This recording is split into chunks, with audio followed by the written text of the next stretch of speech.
Hi there, and welcome to this tutorial for motion matching for Unity. In this tutorial we're going to do part 2 of the event system, where we take it a little bit further and we look at contacts. So what are contacts? Well, contacts are a part of the event system that allow you to use animation warping tech that's part of MXM to do cool things like parkour, where you want actions or animations to line up with the world. So here's an example. I jump up and my feet hit the ground perfectly. Now that animation actually looks something like this. It's a from flat ground to flat ground at the same level jump. However, using the animation warping, where I'm warping the route dynamically based on the actual animation's movement, it's landing up in the right spot. And we can see that same thing in the MXM demo for pretty much all of these parkour movements. It doesn't really matter what size these objects are, it's going to work. And yeah, so you can have multiple contacts, and you can choose how many you want to match as part of your motion matching algorithm, because the motion matching algorithm can do trajectory, it can do your pose, but it can also match the contacts. So it can help you choose which animation, event animation is going to be best for your current situation. For example, these vaulting animations, I have mirrored every single one of them. So the motion matching system will pick the one which best suits my current pose. So if I've got my left foot forward or my right foot forward, it's going to pick the right one. I even take it a little step further, and there's different variations of it, and in different situations the different ones play. Sometimes I get this two-handed plant, and sometimes I get a one-handed plant and vault and all that stuff. So that is the vaulting system. That little jump you saw earlier is to do with Unity's character controller. It's not the event system making that jump happen. There's a two-footed one there. So yeah, that is in a nutshell the event system. Now, it is not a vaulting system at all, okay? That needs to be made clear. The vault detector that comes with the MXM demo is a example implementation of how you could use events, event contacts rather. And it's not production ready, and the point of that is to be an example. And you can see there, I went over the corner and it detected a vault where it didn't really make sense. And that's because it's, again, an example. A fairly advanced example, but it's not something that I would say is ready to be included in a game. So please be aware, this is not a vaulting system. It is a contact and animation warping system that is intended to be generic, so you can take your own gameplay and use that however you like. Now, you might use this for things like attacks in games. You might want the sword to hit a specific spot, or maybe a tennis game, you want to line up the racket with the ball when the player jumps and to hit the ball, or something like that. A football game, catch the ball. You could set the event at the catch, and you could use animation warping so that it lines up. In your gameplay code, you'd do something like figure out where the ball's going to be in a little bit of time, and then that will be your contact point, and then you trigger a ball catch animation, something like that. As you can see, it's designed to be very generic to be used in any kind of game. So now that we know what event contacts are, let's go a bit further and see how they're set up. Now, I'm not going to go over all the details about events again. I've already done that in part 1. This one we're just going to look at contacts. So let's go to our characters one here. I'm not going to create a new one. Let's just use the one that's already there. And let me just find it quickly. It is over here. It's one of these animation modules. I've got a module for parkour anims. And you can see I've got all these different animations: vault over, vault off, vault up. And each of these are my parkour animations. If I double click and I hit preview, I won't save, we'll be able to see that he's jumping like a salmon, and that's fine. We can just scrub the animation and it'll fix it. So here we have a one-handed vaulting animation, and if I select this event, you can see that there's a few more gizmos, and these arrows are the contacts. Now, there's a few things you can do. You can toggle the arrows, and if you're in one of the Unity versions where it decides not to repaint them, they might not disappear straight away. That's just something that I've discovered recently, and hopefully I'll find a fix for. But anyway, you can usually toggle them on and off, and we can change between these rotation gizmos and movement gizmos, so we can actually move the contacts around in the scene. I'm going to just reset that one back. I can also go down here, and I'll have all the information about those contacts right here. So previously we looked at, the event ID, the wind up, the action, follow through, recovery, setting that up and, for your event. Now, when we create an event, there's automatically going to be contact 1 at the point of the event. So that's automatic. Now, if you're not using contact warping, it doesn't matter. You can just leave it there and not set it at all. But it will be your first contact if you have a contact. So it's this contact here with the hand. And you can see I've positioned it where the hand happens to be. So we've got the position of that contact, which we can see here. We can see it in the scene, and also the Y rotation. That is another thing that is matched. In the future, there might also be contact normal, so like the normal of the surface, but that's something that's potentially planned for the future. You also have these little helpers here to help set the position. Now, this doesn't bind anything like in the data. This is just like a quick helper. So by default, when you create a new contact, it's going to be at 000, and I say, okay, I want that contact to actually be on near the left foot, or right. What's this? The right hand. Let's just make it in context. Where's the right hand? And I can say set to joint, and it's just a quicker way to get it there, and then you still reposition it a bit better. So that's what that is for. So yeah, you get your initial contact point, and to add new contacts, you just click on this add new contact and you'll get another little window. The only difference between additional contacts and the first one is you get this contact time. Now this is the time since the last contact. And you'll notice something, that when we have multiple contacts, there's something a little bit different about the whiskers. We have now got 2 action phases, whereas we previously only had 1. So each contact point will have an action phase. I'll add another one, and you can see that it's got a 3rd action phase there, and we can either change the time in here, say 0.3, or we can just go, okay, I want to set it to about there, and you click that little button and it'll set it to that position.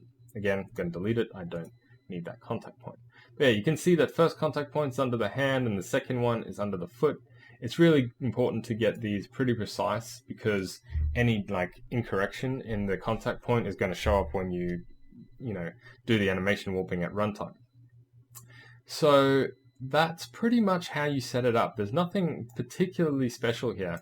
Now, you can't set up 2 contact points at the same time. The point of this isn't to have 2 hands that at the same time contacting.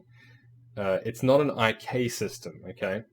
If you want to do IK like that and have the 2 hands, that's some extra code, your own gameplay code. MXM is not an IK, it's not a procedural animation system, and it never will be. That's beyond the scope of the project. So this is for warping the animation movement, the root motion, so to speak. So there you go. So that is how you set it up. And I've just got the same thing for all the animations in this module. Let me just get that out of the way. You can see here, each one has these contact points set up. Even let's have one look where one is vault off. So one of these big jump ones where he jumps down, hits the ground. You can see I've got a single contact for that where he touches the ground, because we could be jumping off things of different heights and all that jazz. Okay, there's one thing that I missed that I just need to cover when setting up these events. Now, animation warping is great, and it always happens during the action phase up to the next contact point. But we don't necessarily want to always allow warping. And for example, in a jump animation, we want all the warping to happen when the character's in the air, because if we warp while our character's on the ground, the feet will slide. If we warp while the hand is contact, the hand will slide. So we need a way to disable warping at certain points in our animation and say you have to do all the warping in these other sections. Now, to do this, we can go to our utility mode, and we'll see we've got these 2 utility tags, disable warp position and disable warp rotation. And you can see that I've actually tagged them up. So up until this point, I'm not allowing rotational or positional warping. I could probably start it a little bit sooner, to be honest. Rotational warping, you can do a little bit more on one foot, but especially when there's 2 feet on the ground or if you're running, you don't really want the warping. So now in this section in between, that's where warping is allowed. And then again, when the hand is placed, and because we've got this next contact, we're not allowed to warp until we're at this position, and then the rest of the warping to the second contact happens after there. So it's really important to understand that these 2 tags, utility tags, exist to disable warping at certain points in your animation events. So yeah, that's basically adding contacts. Really simple. There's not much more to it than normal events. So once it's set up, we can pre-process that. Remember to pre-process it, or those contacts won't go in the anim data. And we can move on to the runtime side. Now, if you watched the previous events video, and if you haven't and you're watching this one, I don't know why, go back and watch the first one because you'll need to know that info. A lot of the information that we set up is in event definitions. And so we can create these event definition files or assets. And the reason for this is because when I originally created the event system for MXM, I had these massive functions where you'd call begin event, and it'd be like, you'd have to put in the contact points, you'd have to put in all the parameters, the event ID, the event type, everything, and it'd be this massive function. It was just too bloated and too over the top, and I'd need like 20 different functions to do, all the varying things. So I created this event definition asset where we can pre-configure our events with all the data. So at runtime, all we need to do is pass in one of the event definitions. Alright, so I'm going to not go over all the other stuff. Let's just talk about the stuff that is relevant to contacts and warping. So the first one is the num contacts to match. Now we need to make a differentiation between matching and warping. Matching is about the motion matching calculation to figure out which animation pose we want to jump to. In this case, when we call an event to begin, the motion matching system uses the pose, uses the trajectory, and if you desire, uses the position of the contacts in the world compared to your animations to help pick the right animation, the animations that's going to closely match your current position. So when we say number of contacts to match, it's how many of these contacts are we going to include in that calculation to pick the pose, okay? So this has nothing to do with the warping. In this case, this particular, volt off event definition, I've only got 1 contact. If I look at the volt over ones, you'll see I've got 2, so I'm choosing to match 2. The next one is the number of contacts to warp. Now this is where the actual animation warping comes at runtime to make that contact. So, we match in, we choose it based on how many contacts we have, and then we can warp. So even if we have multiple contacts set up and we're matching based on that, we could only want to warp for one of them, if you desire. One example is like wall running. You might only want to warp to the first step so you get the correct rotation and angle, but you might want to actually match a few more things, a few more steps along the wall without warping. Because, when you're running, you don't really want to warp. You want to warp when you're sort of in midair, so you're not getting this foot sliding. So that's an example of how you could use it. There's not too many use cases, but it's there if you need to, if you want to know what it's about. And also, if you have multiple contacts, you do need to set this number to reach them. Now, again, as I said, with matching, you can also choose to match pose and trajectory, but you can also turn them off so you're only matching by contact point. That's just another option there, but we've already looked at that. Next thing we have is the actual warping data, so the warping parameters. Now, I'm not going to go over time warping just yet. Let's look at positional and rotational warping. So we can warp to match the position of that contact and the rotation. Say we come at a wall jump at an angle, and you'll actually notice this in the MXM demo, which you can't see because of the preview. When you jump up those really high sections, it'll always rotate the character so that it lines up with the edge, and that is the rotational warping. The positional warping is making sure that the hands actually reach that edge, because I'm pretty sure most of them are higher than the animation. So again, we have an option to match position and rotation. So we can actually just uncheck these and it won't match anything, even though we've got num contacts to match to. But we can choose, well, do we want the rotation to be considered in that matching? Do we want the position to be considered in that matching? It really depends. When I'm vaulting, for example, in the demo, when I'm vaulting over an object, I want to vault over on the angle that I approached. So I don't really care about the rotation. I don't warp the rotation, unless it's a really narrow vaulting obstacle and it kind of needs to be rotated so that it makes sense. Like a two-handed vault, you really want to rotate, to get it lined up. So I'm matching the position and I've got a weight. Now remember your calibrations for the general locomotion motion matching.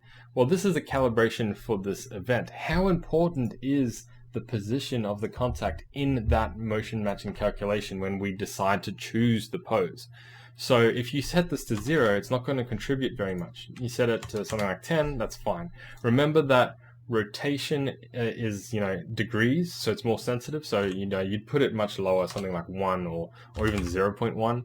I think it's like 1% of, generally rotation, 1% of the position as a rule of thumb, but I'm not using it here. So that is actually just for the matching side. So again, matching and warping, separate things. This is where we say how we want to warp. So if we set this to none, it's not going to warp the position. So currently it's not going to warp the rotation, but I had this set to dynamic. Now there's 3 options here: snap, linear, and dynamic. Snap is as it sounds like. It's going to snap you to that position instantly. It's going to be very abrupt. Only use this if you're making a very, very snappy action game or something like that. It's going to be very abrupt, and I only use that if you're going to be willing to accept abrupt warping. One example is, in action games, sometimes if you press an attack button and you're holding back on the stick to attack the opposite way that you're facing, the character will instantly snap to that direction. In that case, you could actually do rotational warping, put the contact point as, the point where you want the sword to hit, and you do snap and your character will instantly turn around and do that animation. So that's one potential use case for snap. Linear is warping that happens over time. So from the point of your, from the point of the jump, from the beginning of the action towards here, linear warping will move the route or move the character linearly to cover the gap between where it needs to end up and where the animation ends up. So it'll move the same amount every frame. So linear warping is pretty good and it's pretty stable. That's one option that I do use in some cases. Dynamic is another level altogether, which is intended to be more realistic. And what it does is it actually takes the movement of each frame in the animation and it scales it up or down so that you can eventually achieve the position that you want. Now, the reason you do this is because it's more realistic. We scale up movements that bring you towards the target and scale down movements that take you away. So in essence, you get, it just looks more realistic, right? However, it's not as stable. It does require movement. If there isn't any movement, it's not going to work and you might get some jitteriness. I find that I use dynamic by default, and if I get jitter on a particular animation, I revert it to linear. So that's something important to note. Linear and dynamic are probably going to be the main ones you use. Okay, so there's one extra setting for position warping. Now keep in mind that's all the same for rotation warping. It's exactly the same concept, no difference. But position warping has another setting, time scaling. Now this is a little bit experimental, because I don't particularly like time scaling animations with motion matching, but I did insert it here because it is a technique that is used in games like Horizon. And that is basically, if we're warping something very fast, so say we have a vault and the actual animation is 2 meters, but the goes 2 meters ahead, but the warping is making you go 4 meters. It's doubling the distance you're going to move. Now that's an exaggeration, but bear with me. it's going to look extremely fast and unrealistic. So what you might do is you might slow down the animation so that, you know, it still gets to the point, but the animation moves slower, but because we're warping, it still looks like it goes the same speed. Now there's only a certain amount you can do this, and that's why I've got a min and max playback rate warp option here, because you don't really want to go beyond 10-20%, otherwise you're going to ruin your animations. So you can choose the number of contexts you want to apply time scaling to, and the minimum and maximum, and it'll do it for you automatically. But yeah, keep in mind that's experimental. Give it a go. Turn it off if it doesn't look good. It's just there if you want to use it. So that is the positional warping and the rotational warping. Let's have a quick look at time warping. So time warping is this idea that you say, say you're doing a sword attack, and you say, I want this sword attack to hit exactly 1 second in the future. And if you want that to happen, you can pass that in with your event definition through your code. But for that to actually work, and we'll talk about the code side of things in a bit, we need to say match timing. And remember, this is again difference between matching and warping. We're matching the timing, and we can give that a weight. So basically, if you remember from the last episode of events, when we pick an event, when we say begin event, any pose within this wind-up phase can be chosen, right? So when we say time warping and we want to match time, we say, oh, I want this thing to hit in exactly 1 second. It's going to pick, and we have some weight here. It's going to contribute to picking a pose within here that is actually going to achieve that time, or closest to that time, right? So say this is 1 second, this green section, and we say, okay, we want it to happen in 1 second. This pose at the end of the wind-up is going to have a lot less cost, right? Because it's closer to the actual time to hit. Whereas these ones back here, it's going to have less cost. So that can help you choose where you want to have your animation. So matching timing here, that's really good for gameplay. You can also warp the time so that even if you can't get the exact time, you can change the play rate. Again, I don't like changing play rates, so sometimes it's better just to have a generous wind-up and then set a really high weight on time warping so you get the right timing. But you can do this. Now, we've got snap, linear, and dynamic, but in reality, there's only one way to warp time, and it's linearly. So if you pick any of these, it's going to warp the time linearly with a play rate change. So that is another option for time warping. I don't really use it myself, but you can go ahead and use it if you like. Okay, so that is the warping and context stuff in the event definitions. Now there's a lot to cover here, and I'm sorry this video is going to be a bit long, but that is the nature of this thing. It's very complex in nature, having contacts in an environment and getting them to line up. But this tries to simplify things as much as possible. Okay, so we know what events are, we know how to set them up, we know how to set up our event definitions in preparation for the runtime code where we're going to trigger animations. Now, if you want a really a more complex look at an implementation of how you could do this, there is the Vault Detector, but there's only something like 3 functions that you really need to understand in order to do it. So I'm not going to use the Vault Detector in this example to show you how to do it. Let's make a really simple case that's kind of like a fixed test of matching a point. So yeah, let's do that. I'll start by removing the Vault Detector from this character temporarily, and we'll make a new script that's going to find a target. So we're going to create an empty object. Actually, I'll create a cube so that we can actually see where it is. And I'll scale it down as well, so something like 0.2. And let's position it somewhere. Okay, let's just position it there. All right. Actually, no, we'll do a vault. We'll do a vault. we'll position it here. Now, this is again just a test, and what we're going to do is that when we press something like press a key, it's going to trigger a vault event, and it's going to try and contact that point, no matter where we are in the scene. So it should warp us from here to here if we press that button. Again, it's not a realistic situation, but I'm stripping back the complexity to show you just what you need to know from MXM's side of the story. So let's now go and create a new. Okay, so my new script, I'm just going to call it example contact, example event contact. And let's open that up in Visual Studio.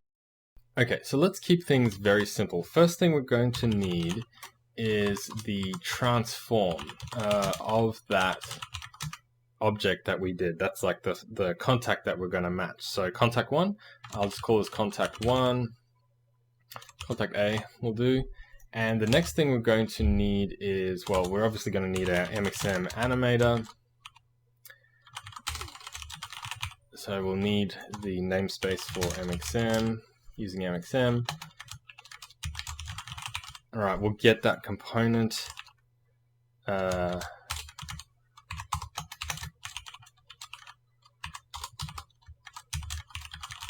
right, all very simple stuff so far. And in the update, it's going to be a key press. So we'll say if input.get key down. What key shall we do? Let's make it J today. Keycode.j. I'm already using space for something else. So, and what we're going to do is we're going to, we've got our begin event function, MXM animator.begin event, and we need to pass in an event definition. So let's add that here. So we can just chuck it in the inspector.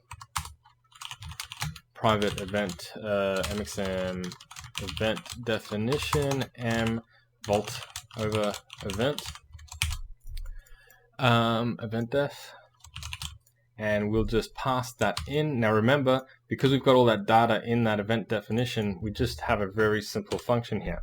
Now this is just going to trigger the event. It's not going to do any of the contacts, but this is what we know so far. So let's just give that a go. We need to add in the, what's going on here? Made an error. Nope, I just haven't saved. Okay, so first things first, let's drag in that transform, the cube. So I'm just going to say contact 1, call it contact 1.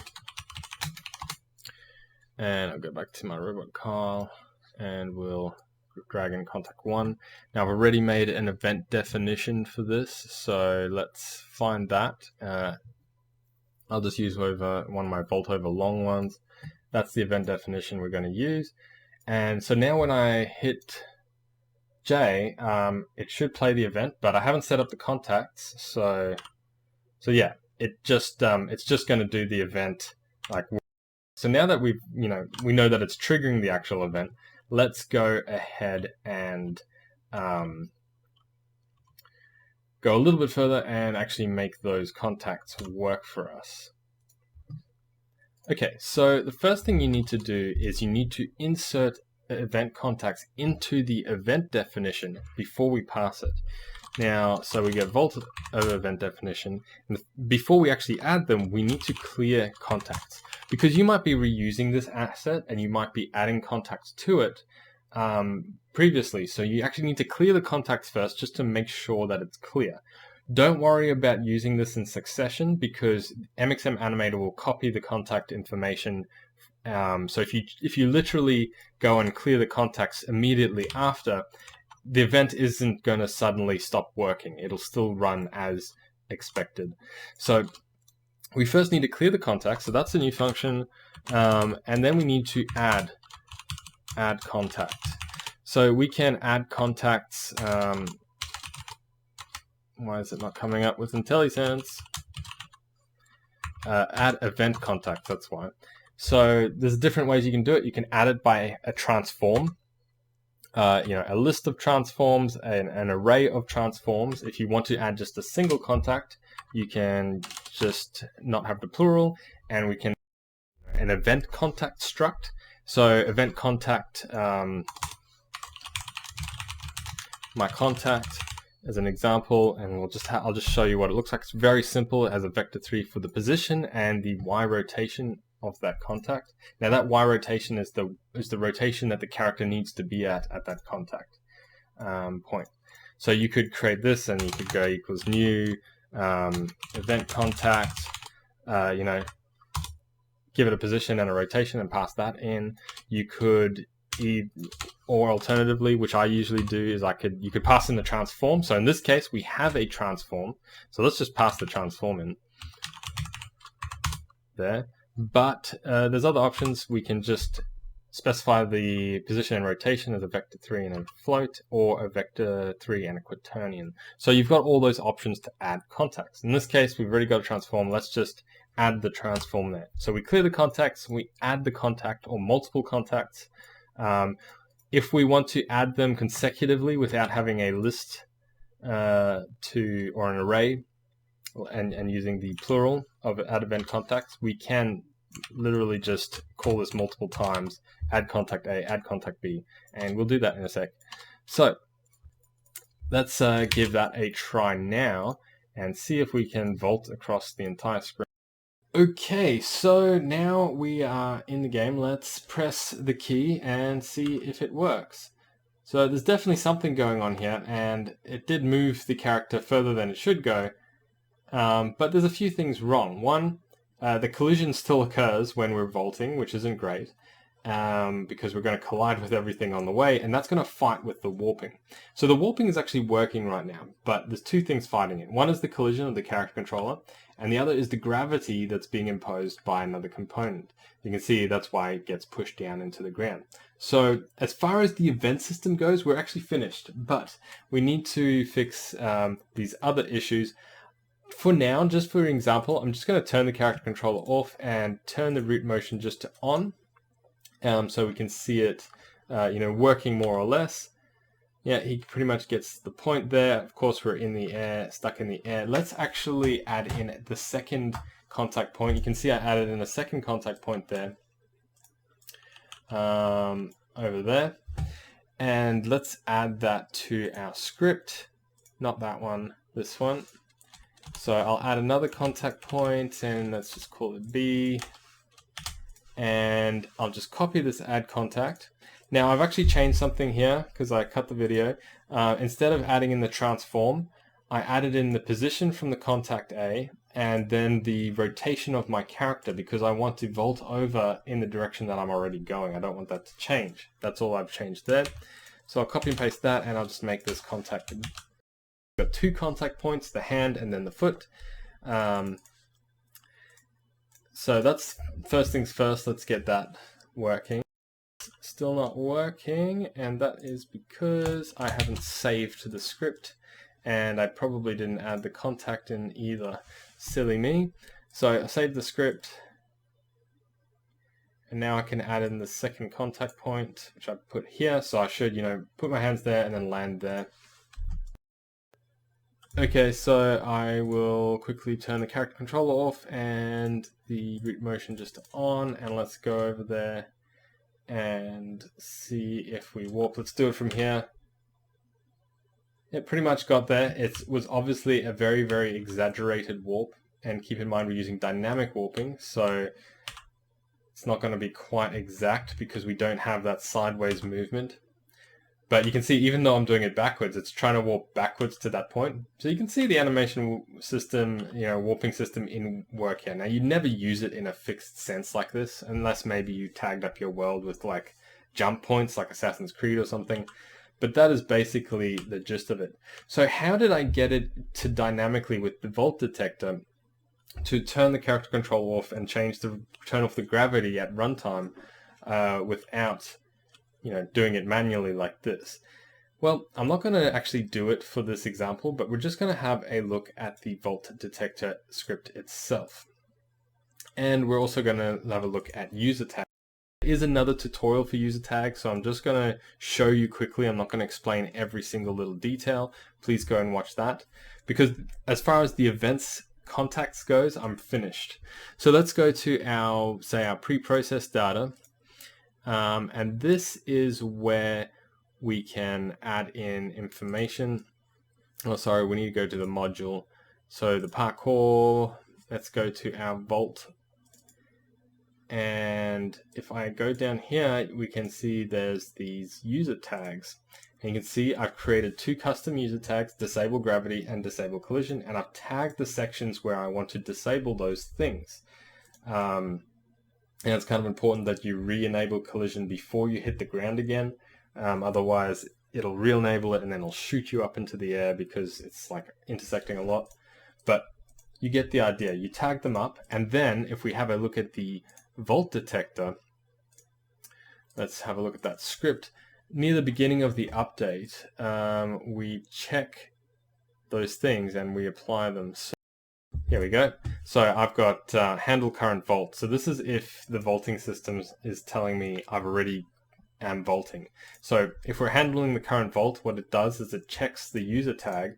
I've just put in the user tag ID, though you can put in strings. So I could put in why have I reverted to a UK keyboard? I don't know why. So we can go and put in the strings like disable collision, but I've just set it up like this for now.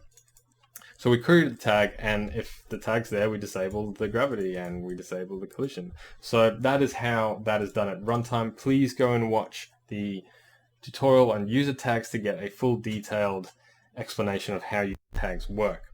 But there you go, that is event contacts, how you set them up. It all boils down to these 3 functions: clear contacts, add event contact, and begin event. And there you go. That is events pretty much done. Thank you all for watching. I will see you in the next video.